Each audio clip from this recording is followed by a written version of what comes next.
we are in spring ball mode at this point. So everybody's releasing hot take stuff. So Will and I figured that maybe it's our time to just start putting out some hot takes. We don't do hot takes, Jake. Everything we say is like cool as the other side of the pillow. What's your favorite flavor of wing sauce? Like, how spicy do you go on your wing sauce? Like, I'm not saying like, you want to, put in a garlic parm every so often, because I like a garlic parm wing every so often. Garlic parm's good. It's a good sauce. But like, how spicy is your spiciest level of wings that you'll go? Y'all are gonna call me soft, but I don't go above buffalo. Okay, like a medium. Medium. That's the highest I go. Yeah. I'm. You know, what my dad would say he'd put kerosene rags around my ankle to keep the ants from biting my candy ass. That's what he would say. There's just something with Southern people in their way with words. You know what my favorite idiom that I've heard from my dad is? What? He'd tell people, he said, we live so far out in the country, you'd have to ride a pregnant mule to go get the mail. Now, you got to really think about that one. Why is the mule pregnant? So, you have to ride so far out to the mailbox that the mule has to die. You ride the baby mule the rest of the way back. Okay. Deep. Yeah. What an intro. What an intro. Drums or flats, though? Drums or flats? Drums. Yeah, I'm a drums guy. I think there's more meat on the drums. Okay. Also, another hot take. I'm a boneless guy. See, I go back and forth. Depends on the style, what you got in the wings. Like a smoked wing, like, ooh, that just nice crispy skin. That just hits. But I hate getting sauce all over my hands. I hate it. I have to wipe my hands 5,000,000 times. And then it just like irks me. Is the South just soft? No, other people don't. They don't care. I think I'm soft, even though I played offensive line. I might be the only offensive lineman who hated getting sauce on his fingers. I feel like every other offensive lineman doesn't care and will just go to, bottomless wings, or like Buffalo Wild Wings, like all you can eat wings. Like they would go hard there. I mean, I'm not saying I wouldn't go hard. I'm just saying a perfect scenario, it's boneless. That's fair. I understand where you come from. You also get more sauce. You get to eat the whole thing rather than end up with cartilage in your mouth. Like, I understand a little bit of that. They do taste better off the bone. It's not comparable. Yeah. Just in terms of convenience, I like boneless. I go back and forth. Right now, I'm a big bone-in guy. I bet you are. Some bone-in. Yeah. You like bone-in? Love me some nice drumsticks. Oh, drumsticks. That's where we're going now. Yeah. Let's not get this. Well, actually, I already said an explicitive. Explicitive? Yeah, we're already going off. We're already going off of the ropes to start this one. So we're starting a new series here. We're going to go through and rank the 10 best players, each our rankings. We're not doing one combo ranking of each position heading into the year of what we believe how we would rank the position. So obviously we're going to start quarterback, start with the guy who handles the ball the most. Let's start at quarterback here. Let's talk about who we think are the 10 best players. And this is not about NFL draft stock. We're not talking about career legacies. This isn't the Chandler Morris trying to get his 7th year and see how much higher he can get. He already lost and get his 25th. I know. Good. We don't need 25-year-old seniors. So nothing to do with who we think is going to be the number 1 pick next year, who's going to be a first-round pick, who's going to do this, who's going to win the Heisman.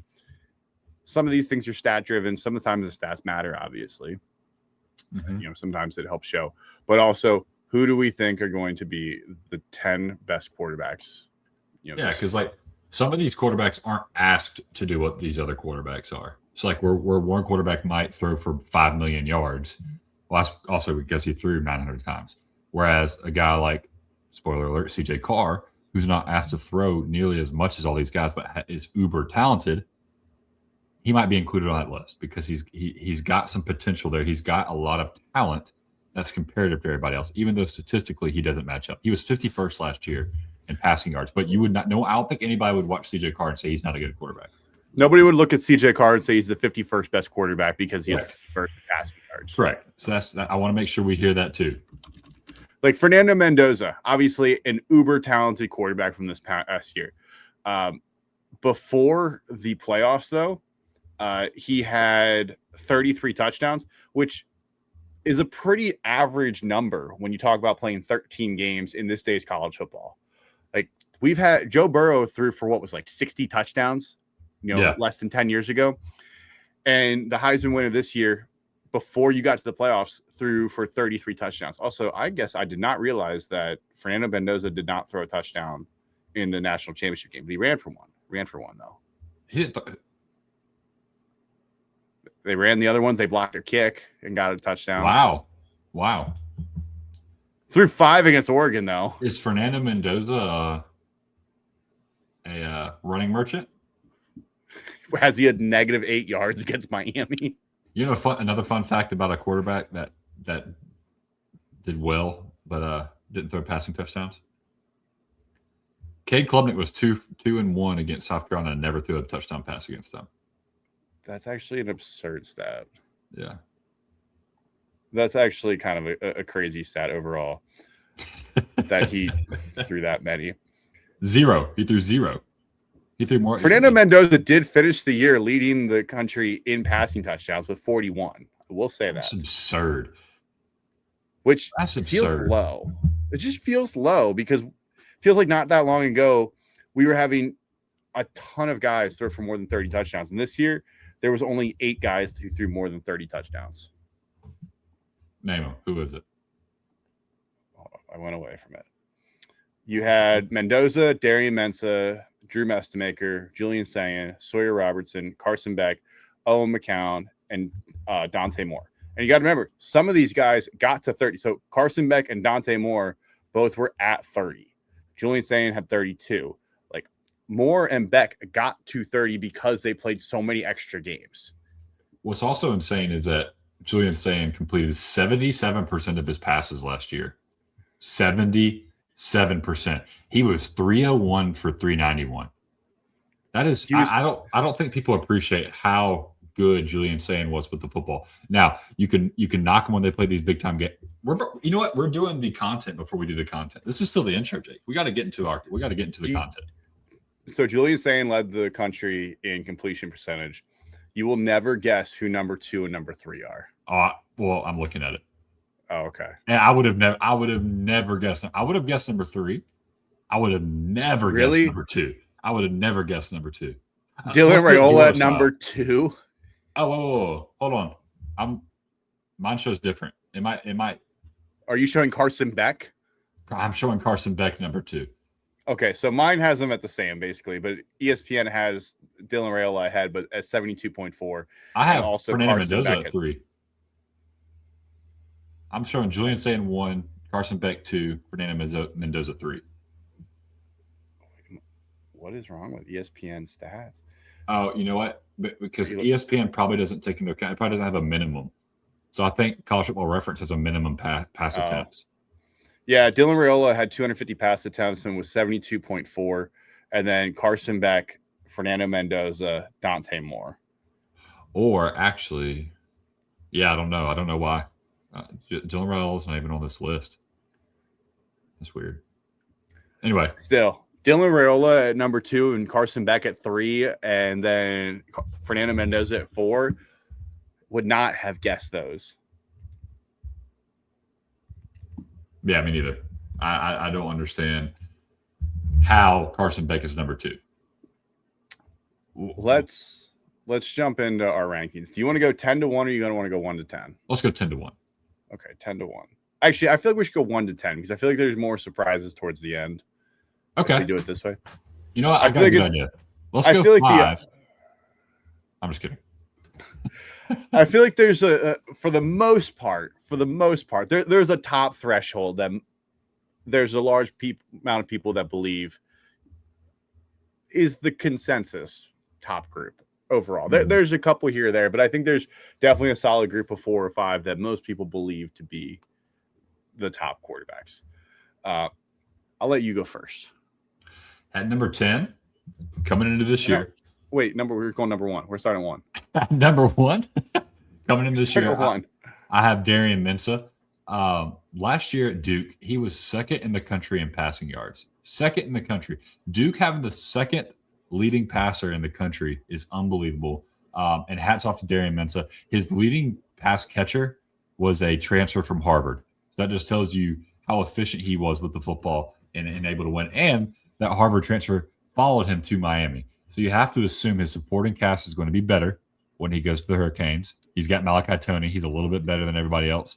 And Cooper Barkate, who's the Harvard transfer, is going with him to Miami. So I think Darian Mensah is the best quarterback in college football coming into this year in terms of what I project. Yeah, spoiler. So I don't have Darian Mensah at 1, but we're not going to have to wait super long to hear his name. I think Darian Mensah is one of the best quarterbacks in the country as well. I mean, even back to his time at Tulane, I mean, he was phenomenal at Tulane with significantly less talent. Duke wasn't the uber talented team. Obviously, he's going to Miami. I mean, Darian Mensah did it all for Duke. The offense was electric because of him. Limited the amount of turnovers.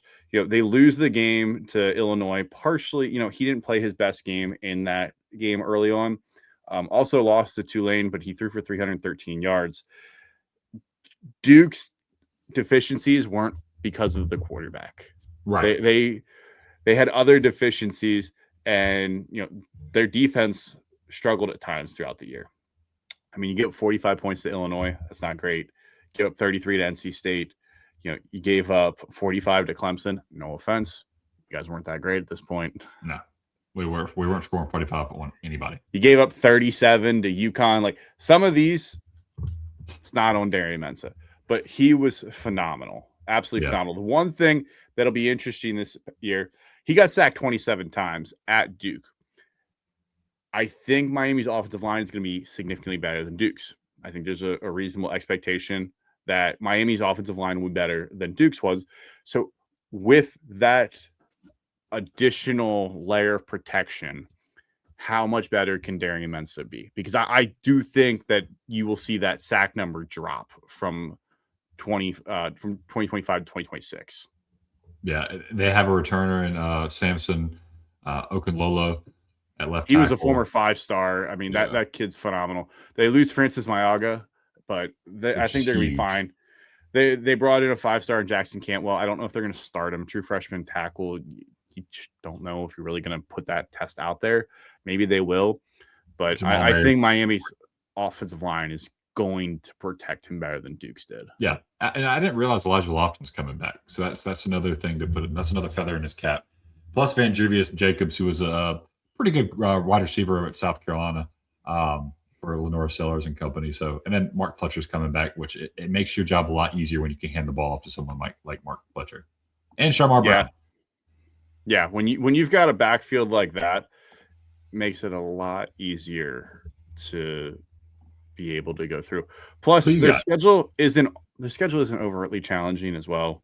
Don't you say? Away games at Stanford, Wake Forest, Clemson, North Carolina, Notre Dame at the end of the year.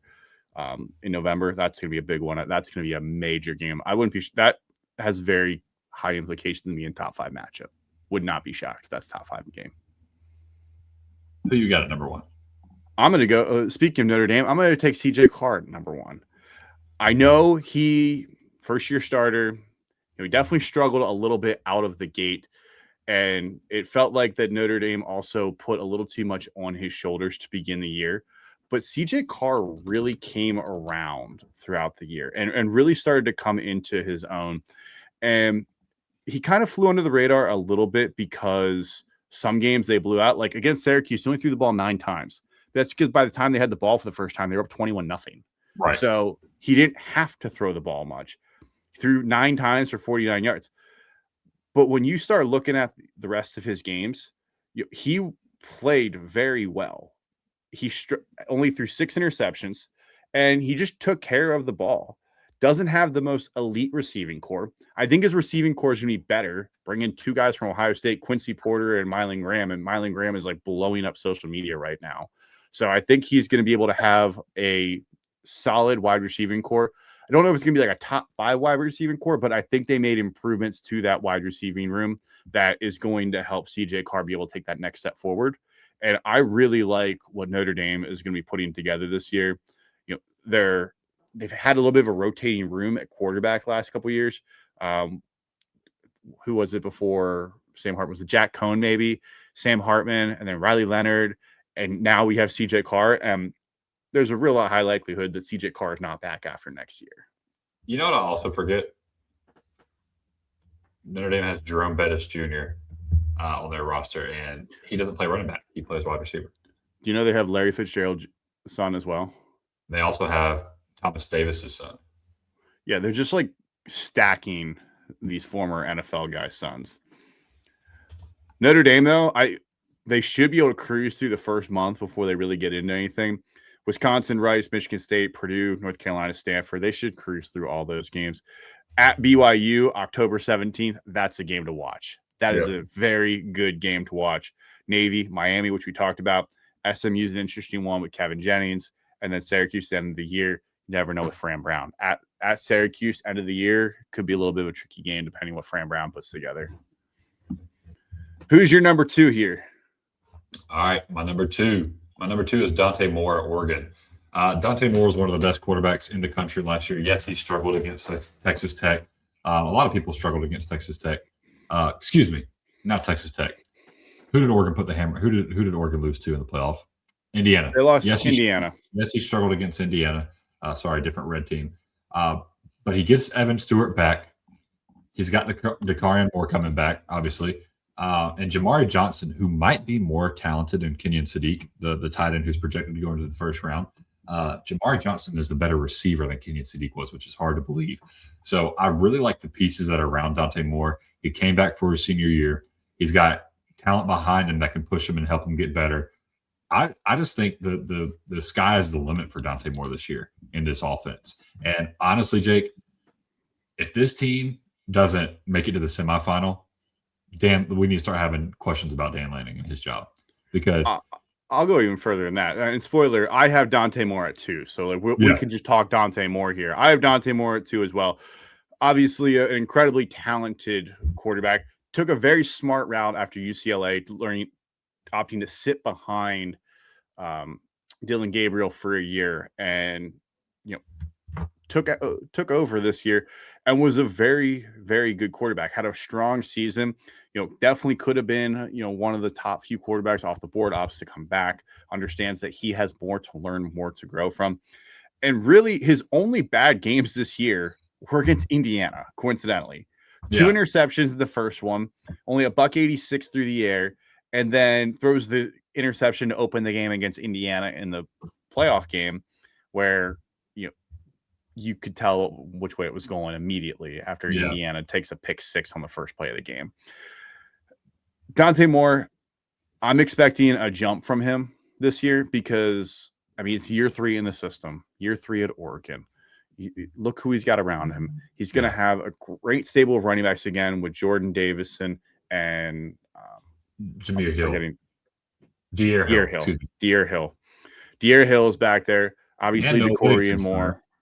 No, Noah Whittington finally left. He's in the NFL. He's heading to the NFL. Are you sure? I saw him with a draft thing recently. I typed in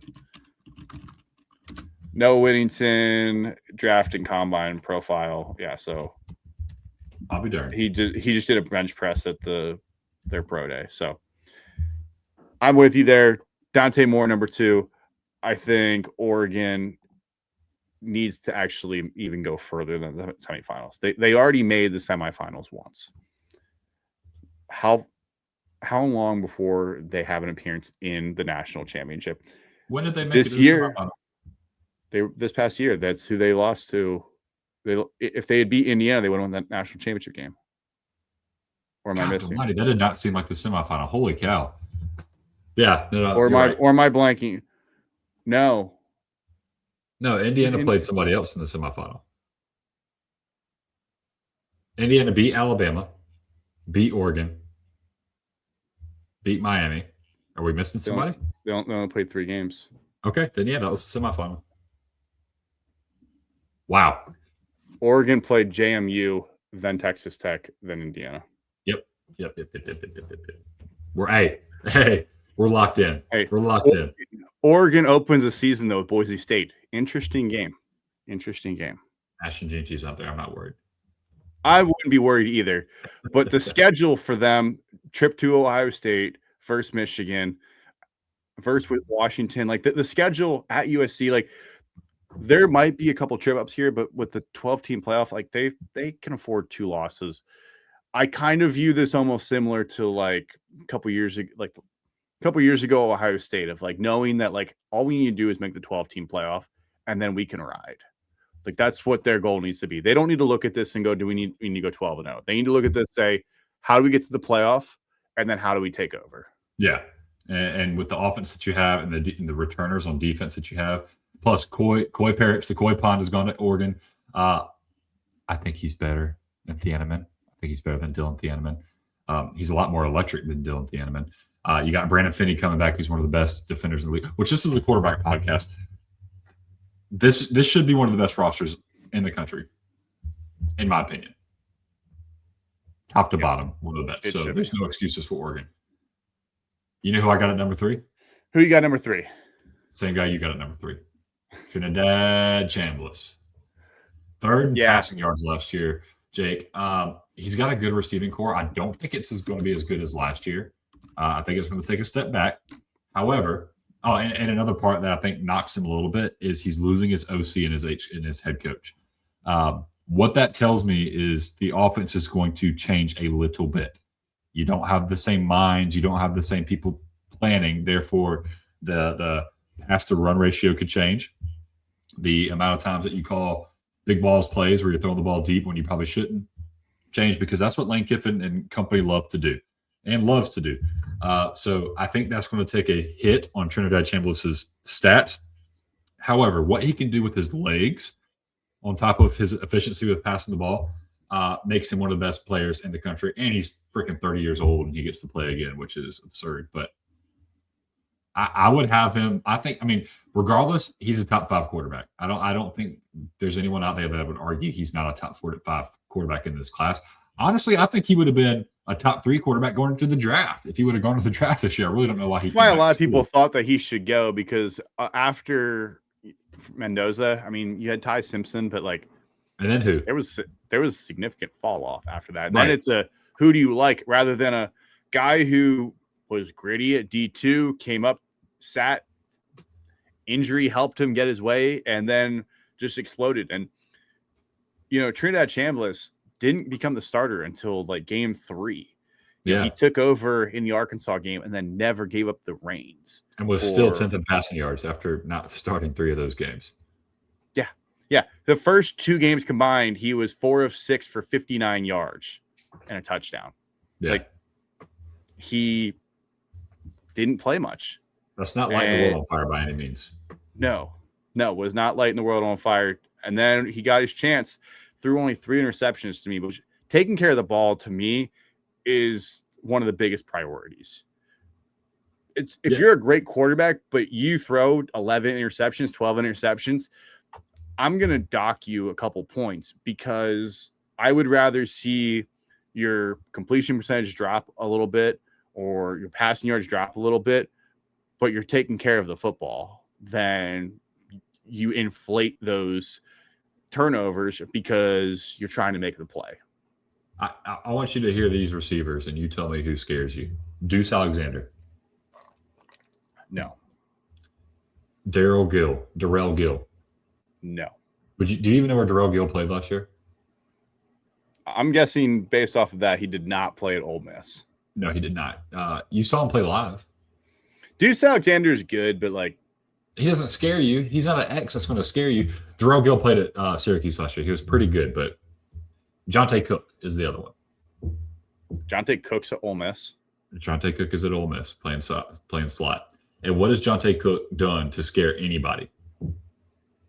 All he's done is be very talented. What did he do? You know what he did at Syracuse last year?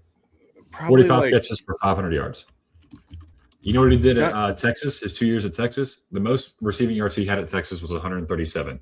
That topped his previous high by 1 yard at 136. Jonte Cook is a 5-star, but he doesn't move the needle to me. I just learned that Jonte Cook had 113 yards against Clemson when we were at that game. We don't want to talk about that. We saw Jonte Cook's best game ever. I think everybody had their best game ever against Clemson last year in terms of the passing game. Whatever, man. Whatever. I love Trinidad Chambliss. Like, I am a big proponent of, you play your years, you can get out. Stop going to court and trying to get more years out of it. But I will say Trinidad Chambliss, as those of us who watch Division I football and are not avid Division II followers, I'm excited to be able to watch Trinidad Chambliss play again. But I do agree. One of my concerns is, what does the offense look like without Lane Kiffin there, without the mastermind behind the offense there to pull the strings? Who is the OC there now? It's not Charlie Weiss Jr. I know that. It is John David Baker, who was previously the OC at East Carolina. East Carolina wasn't bad the last couple of years. Okay. That's not a terrible one. Their quarterback went somewhere. I forget where he went, though. Hauser? Where did Hauser go? Caden Hauser. Yeah, for Caden. Is that what his name is? Caden Hauser. Caden Hauser went to Houston. No, Illinois. Could be a good spot for him. Yeah, I like that. I like that for him. 4. Who you got? At number 4, I have Julian Sayin, the completion percentage god. But my biggest note for Julian Sayin, you want to guess what it is? It's Jeremiah Smith. If anybody has Jeremiah Smith in the receiving core, they deserve to be a top 10 quarterback. That's just what he does. See, and that's why I don't have Julian Sayin at least yet, because Julian Sayin, Jeremiah Smith is your safety net. There were games last year where Jeremiah Smith and Carnell Tate helped save Julian Sayin. And part of that is you just know what your guys are capable of, and you know that you can trust them to go up and get it. Yeah. But also at the same time, like, there were games where he didn't look great. And down the stretch, he did not play his best football. Michigan, and he throws an interception on the first drive. Indiana throws an interception early. Against Miami, he throws 2 interceptions. Like, he did not play great down the stretch against his best competition. Yeah, I agree. I agree. I think he's uber talented. And again, I don't want to keep saying the same thing over and over and beat a dead horse, but I'm going to say the same thing over and over and beat a dead horse. Completing 77% of your passes when you throw the ball. How many times did he throw the ball last year? Let me get this exactly right before I say it. He threw the ball last year. Oh, thanks for not giving me that stat, the one stat I wanted. Hold, please. How many attempts did he have? He had 391 attempts. Oh, yeah, we talked about this already. Almost 400 attempts, and he completed 300 of them. 301 to be exact. 8 interceptions, which is bad. He turned the ball over. So 8 of those incompletions were interceptions. Is not a mover. Is not somebody who's going to get you rushing yards. But his decision-making, when he stays calm in the pocket, is phenomenal. There was games last year where it just seemed like he was just being surgical with the ball. You think about Minnesota, where he completed 85% of his passes. He threw the ball 27 times, completed 85% of them. Wisconsin, 86% of his passes, throwing it 42 times. Penn State, 87% of the time, throwing it 23 times. Purdue, 82% of the time. There was 4 games last year that he completed the ball 80+% of the time. Grambling State, he completed 94.7%, but he only threw the ball 19 times against Grambling State. So the fun fact about that Grambling one is, so Will Howard in the national championship game set the record for most completions to start a game. Yeah. And then Julian Sayin broke it against Grambling. That's a good stat. I like that. Hey. I remember that very vividly, that Will Howard started the national championship game, whatever he was, like 13-13. And Julian Sayin started like 15-15 against Grambling. What's the most rushing yards that Julian Sayin had in a game last year? I have it up in front of me, but I'm going to say it was like 14. 13. That's actually really good. 13. You were really close. Penn State? Penn State. And the only reason I know that is because he had one rush that for 9 yards. Yeah, he had one rush where he made a dude miss, and it was like one of the only times he actually tucked and ran it the whole season. Yeah. And supposedly that's what they want him to work on more, everything I've read. He's not unathletic. No, he's not unathletic. He can move. So if he takes that step forward, that really just unlocks an extra component. Like, because you think about Will Howard, a good runner, but not fast. Will Howard was a very good runner for Ohio State. When you needed him to get a first down, he did that very well. That's all you need to do, is Julian saying. Will Howard ran more like a Tim Tebow than like one of these elusive runners. It's not like a Johnny Manziel that runs around. He ran more like a Tim Tebow of like, I'm going to go get 4 or 5 yards. JT Barrett is the best. JT Barrett is actually phenomenal. Is a phenomenal comp for Will Howard. Yes. Julian Say's not that big. He's like 6'1", like maybe 200 pounds, like not as big as Will Howard. Will Howard's like 6'3", 6'4", pushing 220. Julian Saying just needs to be able to, if he rolls out, there's nothing there, just be able to take off and get the 4 yards rather than throw it away and be at 2nd and 10. You get 3 or 4 yards, you're at 2nd and 6, 2nd and 7. The playbook's still wide open. You can still run the ball. You can still do other things rather than be forced to figure out how you're going to get a chunk here. Who you got at number 4? I got Darian Mensah. We talked about him already. One reason I have him a little bit lower, just there's a massive change to playing at Duke to playing at Miami. And what does it look like? Now, I think he's going to be very talented, and it would not shock me if Darian Mensah is raising the Heisman at the end of the year. I think Darian Mensah is uber talented, and it would not shock me if he is the Heisman winner at the end of the year. I want to make that very clear. But I've got him at 4 here. 3 different programs, 3 different years. What does that transition look like? What is this going to be for him? I think Miami is obviously uber talented. You've got Malachi Toney and you've got Mark Fletcher. What is he going to be? I think he throws a great deep ball. I think he's going to elevate. I just like the other 3 guys better. That's really where I'm at. You know what helps you when you're throwing the football? Malachi Toney. Yeah, the thing about Malachi Toney is like he makes a quarterback stat line look really good. Yeah, but Malachi Toney is not a Jeremiah Smith where you I agree. The ball placement isn't as important because like you can give Malachi Toney the ball literally anywhere and just be like, hey, run and see what you can get. Jeremiah Smith is not you give him a bubble screen and see how far he goes. Jeremiah Smith is going to route you up and is going to do phenomenal in the NFL because the NFL is already drooling over his size, his speed, his strength, all this other stuff. They're not going to throw bubble screens to him in the NFL and say like, hey, you're going to get it 7 times this way. They're going to get him the ball 7 times like a Calvin Johnson or Larry Fitzgerald would. Yeah. Number 5, who you got here? I got Drew Mestemaker, the new Oklahoma State Cowboy quarterback. Before I go into his stats, you want a fun fact? What? How many returning starters does Oklahoma State have on offense? Probably like 0. The answer is 0. How many transfers do they have total? Probably like on 80. Offense? 11, 12, 13, 14, 15, 16, 17, 18, 19, 20, 21, 22, 23. And that'll be, you can include 24 if you count the one guy that got the recruiting class so far. So the entire offense is going to be different. The receivers they got is Justin Bowick out of Eastern Illinois. Started his career off at Illinois and then bumped around to Ball State and Eastern Illinois. Wyatt Young, who was the stud for Drew Mestemaker at North Texas. Wyatt Young, if you remember, had 70 catches for 1,200 yards, 10 touchdowns, so pretty good playmaker. And then Chris Barnes, who was a big-time receiver at Wake Forest and Washington State. Washington State, he did his best work. He had 547 yards. So completely new wide receiver core, but I think they're more talented. Can Drew Mestemaker's game translate to Division I FBS Power 4 football? That's the biggest question. I think it can.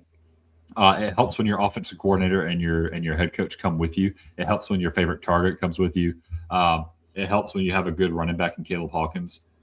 So there's a lot of things that I like about this Oklahoma State team. We kind of alluded to it earlier in the year. This is probably going to be my dark horse team. Drew Mestemaker led the country in passing yards last year. That's not on accident. He can sling the rock. He does a very, very good job throwing the football, but he's turnover prone. If he can avoid those turnover prone mistakes, I think he can be one of the best quarterbacks in college football. Now, another thing to talk about him too is I think last year was his first year ever starting, including high school, people. So yeah, that was a very common topic among Drew Mestemaker every time you watched North Texas football last year. Yeah, so really, really good football player. I can't wait to see what he does for the Oklahoma State Cowboys. So Drew Mestemaker is number 5 for me.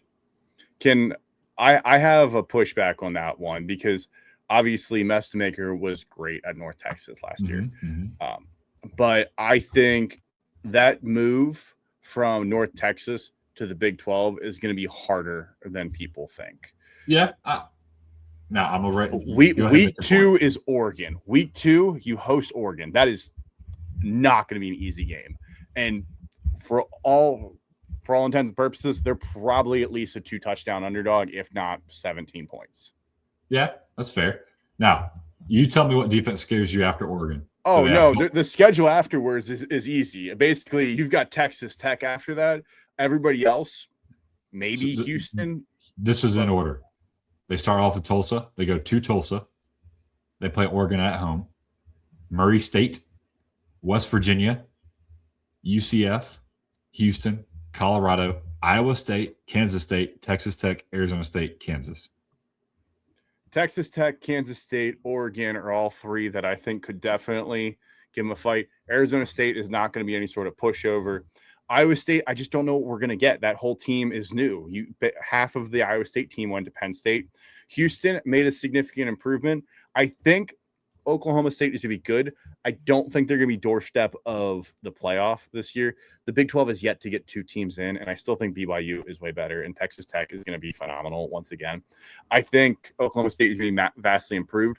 I just have a hard time seeing Drew Mestemaker coming in and having the same type of success, although I do like the idea of seeing Oklahoma State air it out again. Yeah. Like how they did in the prime Mike Gundy era.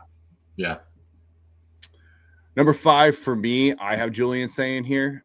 I think Julian Sayin, talked about it. I think he gets a little bit of a crutch with Jeremiah Smith. I think he is a phenomenal talent, though. Can throw the ball, can sling it. Got better throughout the year at certain points, but towards the end, seemed like the pressure started to get to him. Yeah, and those are the bigger games. First-time starter, you could tell that the pressure started to get to him. The Texas game, they held him, they allowed him to basically do just enough. They were wanting him to just find a way to win. They weren't asking him to do a ton. Then he started to air it out more. I think partially of this was an offensive coordinator issue. I think part of it was a Julian Sayin issue. Yeah. So I don't want to put all the blame on him, but he's the quarterback. He's got to take responsibility of it. He was a Heisman finalist.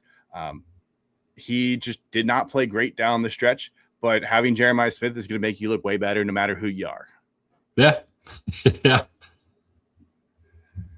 All right. Number 6. I have Josh Hoover, despite what Sonny Styles is saying about him. So Josh Hoover last year was 16th in the country in passing yards, but he's going to Indiana. And why do I want to highlight that?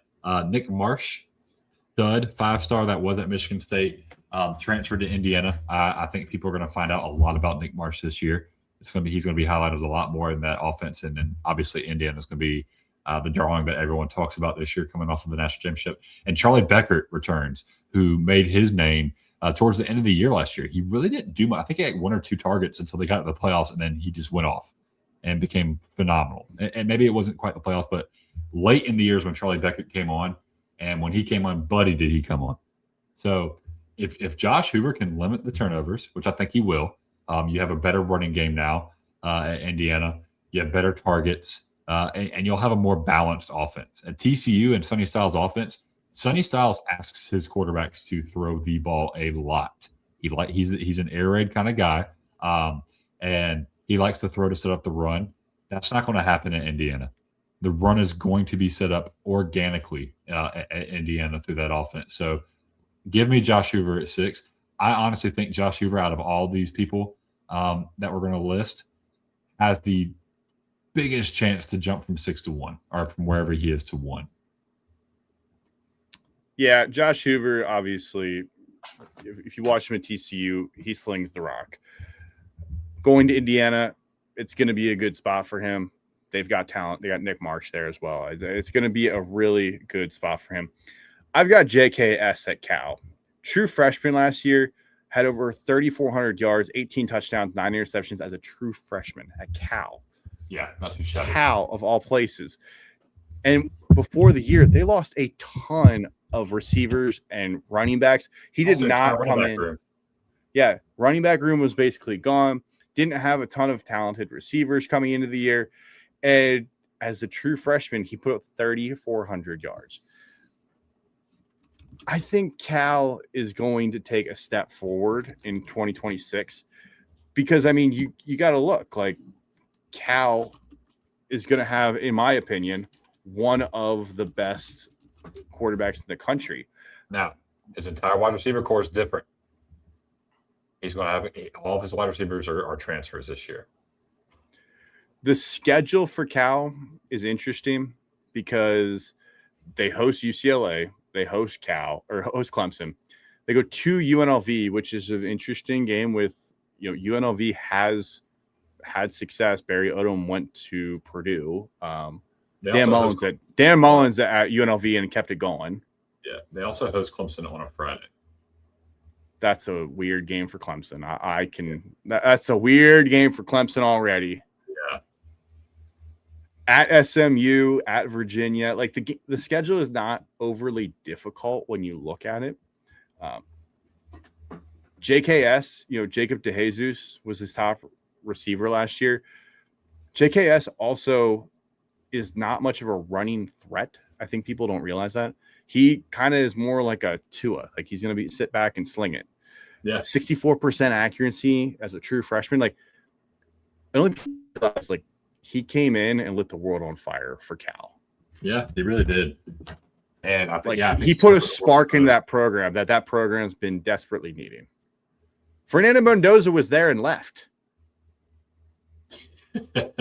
Which is insane. And what's the new coach at Cal now? Oh my gosh! Tosh Lupoy? Tosh Lupoy. Yeah. Tosh Lupoy went out to Hawaii, slept in the airport just to make sure that JKS would stay at Cal. He was not going to let him leave. That tells you what kind of player this cat is. He really, really is a phenomenal football player. Had his worst game probably last year against San Diego State, which might make you scratch your head a little bit. Completed less than 50% of his passes, only threw for 208 yards, 2 picks. You have to wonder what happened in that game. I couldn't tell you off the top of my head. But that game and the North Carolina game, he struggled mightily. They ended up winning the North Carolina game, but they got their teeth kicked in by San Diego State. So yeah, that was a weird game. Really up and down. You never know who you're going to get. But can I make one point about he slept in a hotel in Hawaii? Well, okay. So as somebody who went to Hawaii, I slept in an airport in Hawaii. As somebody who went there recently, like I probably would have slept in their airports too because they're nice. As somebody who went there recently, yeah, you would do it. They're nice. I probably would have slept in the airports if I needed to. Yeah. Hey, I don't know why you're saying he's not a runner. He ran for negative 120 yards. He ran backwards. Fernando Mendoza did that too. Against Iowa. Yeah. Well, so why are we hating? Why are we hating on his running game? All right, number 7. Who you got? Jade Mayava. So although Jade Mayava was 5th in the country in passing yards last year, he's losing Mekhi Lemon, who, newsflash, if you don't keep up with the NFL draft and you didn't keep up with college football last year, Mekhi Lemon's pretty freaking good. They also lost Jacoby Lane. Both those guys are going into the draft. But you still have Lincoln Riley, who you can say whatever you want about Lincoln Riley. He is able to develop quarterbacks. And Jay Mayava has a lot of talent. So I'm very curious to see what this offense looks like, this new look offense looks like with the weapons he's got coming in. But again, I reiterate, Lincoln Riley with a veteran quarterback equals success. So Anderson Terrell, don't know who that is. Tanuk Hines, don't know who that is. Zacharias Williams, I feel like I remember who that is. I don't remember who that is. So I don't know his receiving core. Don't know. So that gives me the biggest hit on what he can do statistically. But in terms of talent, raw talent alone, Jay Maava is one of the best quarterbacks in the country. 6'4", 230. He looks like a guy that should be starting in the NFL right now. He's just a fantastic quarterback, and I can't wait to see what he does this year. So at number 7, I actually have Josh Hoover. Basically, I have all my guys just one spot lower than you for the most part. Except for our number 1, and your number 1 and my number 10. Spoiler. Josh Hoover, though, I moving into Indiana, I think he's going to be very seamless. You talked about it. Like, Indiana is going to run the ball more. And that Kurt Signetti made the comment. Like, he's not going to be asked to throw nearly as much. He's going to have a good defense and a strong running game. He's not going to have to throw the ball, 40 times a game, 45 times a game. He's going to throw the ball probably like 25 times a game, 28 times a game. And Indiana's going to blow out a bunch of people. So his stats aren't going to look phenomenal, but Josh Hoover is going to be one of the better quarterbacks in the country this year. Yeah. Number 8. I got JKS. We've kind of already talked about him. My notes, uber talented, 18th in the country last year in passing. Entirely new wide receiver core, entirely new coaching staff. So curious to see what he does. I just think talent alone puts him at number 8. I've got Arch here. I've got Arch Manning at 8. I think Arch Manning gets beat up a lot because coming into the year, you had Paul Feinbaum saying he was the best quarterback prospect since Tim Tebow. Anybody who watched college football knew that Arch Manning was probably going to be good, but like not that good. Arch Manning had some good throws. Arch Manning also had some really bad games. But he started to seem like he put it together throughout the year. A&M, he didn't have his best game, but A&M had a very strong defense last year. Anybody that remembers A&M last year, really good defense.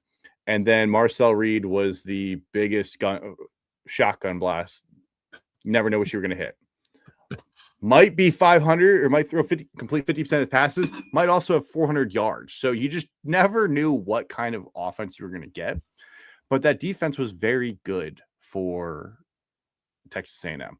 Arch Manning, I think he's going to put it together this year. I think he's going to be a good quarterback. I think he's going to be one of the better quarterbacks in the SEC. He is a mobile threat. He utilized his legs. I believe he had 400 yards rushing last year and like 8 touchdowns. He also gets Cam Coleman. And getting Cam Coleman is going to make his life a lot easier. Who's that? He loses Parker Livingston to Oklahoma, of all places. But getting Cam Coleman. Did you hear why? I forget why Parker Livingston said that They pretty much told him, pound sand, see you, buddy. Yeah. And then so he went to the arch rival. Yeah. Interesting.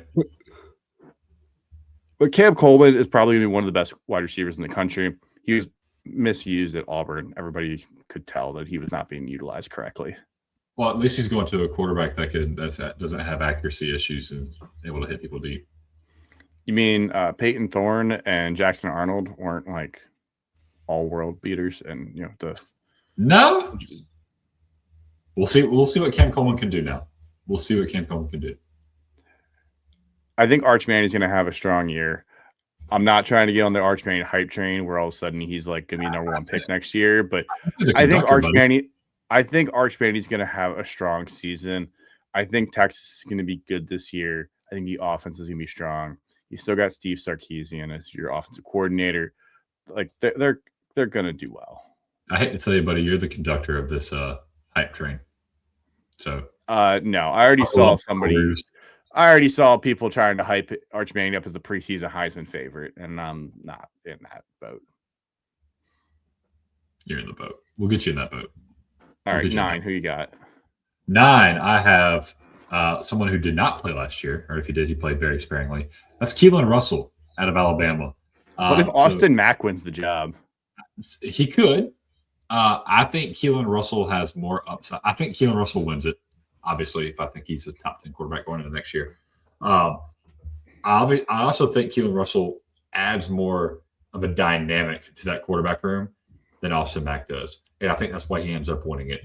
He can make any throw on the field, so it's not like he can't make the throws. If he can be consistent, he's going to be great. The upside that Austin Mack has, he's already played in Kalen DeBoer's system. So he's got a leg up in playing Kalen DeBoer's system. I'm pretty sure Austin Mack transferred from Washington.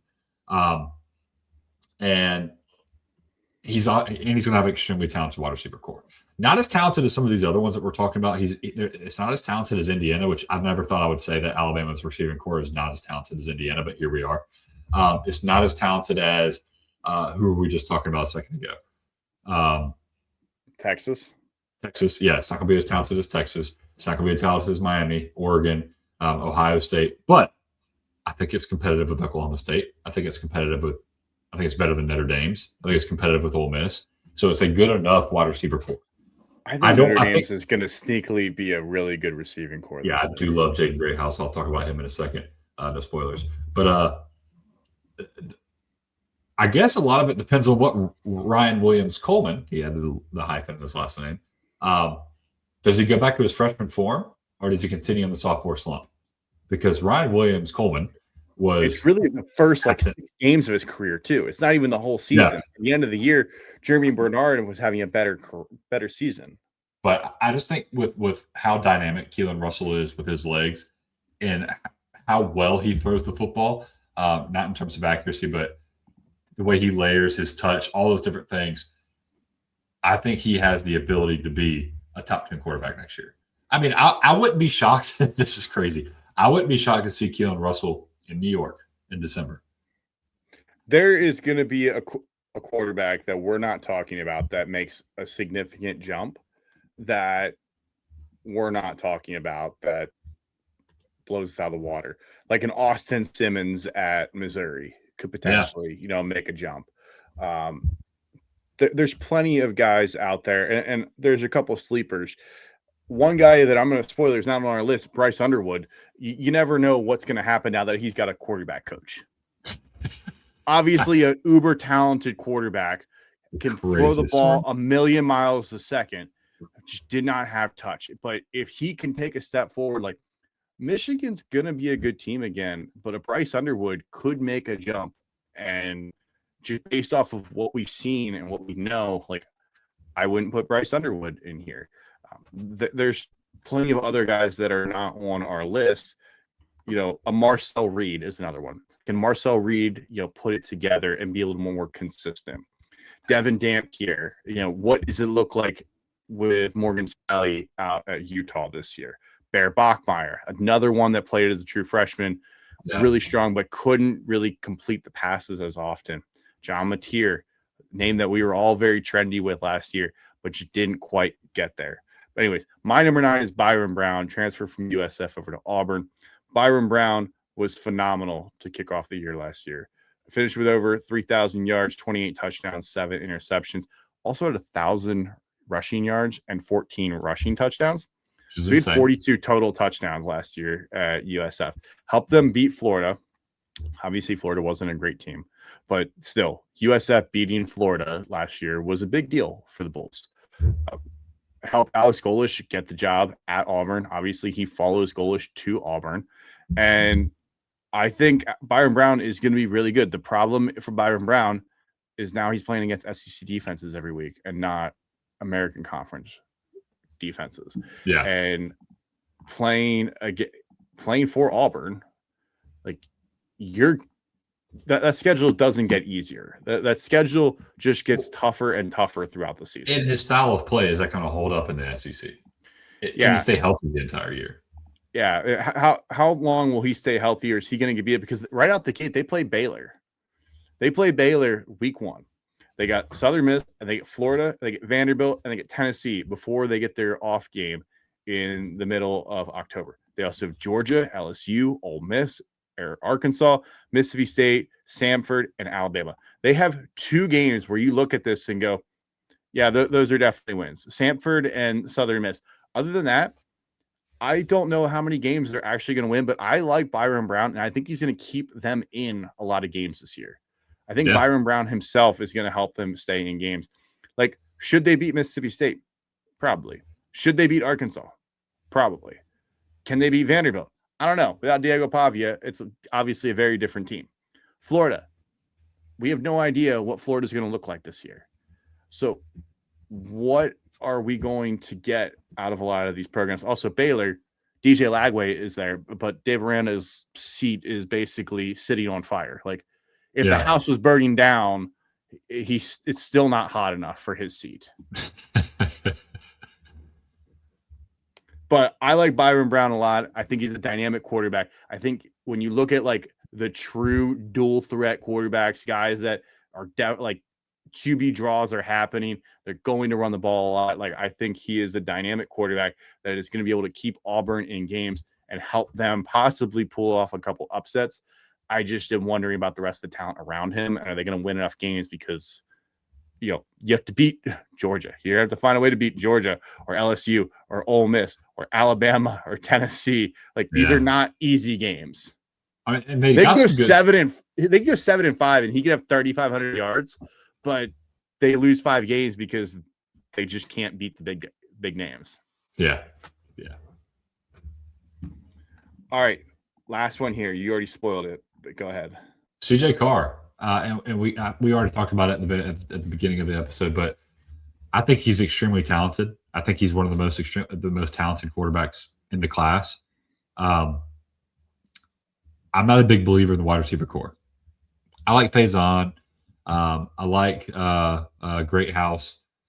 It looks like they're Ohio State transfer merchants and Mylan Graham and who's the other cat? Quincy Porter.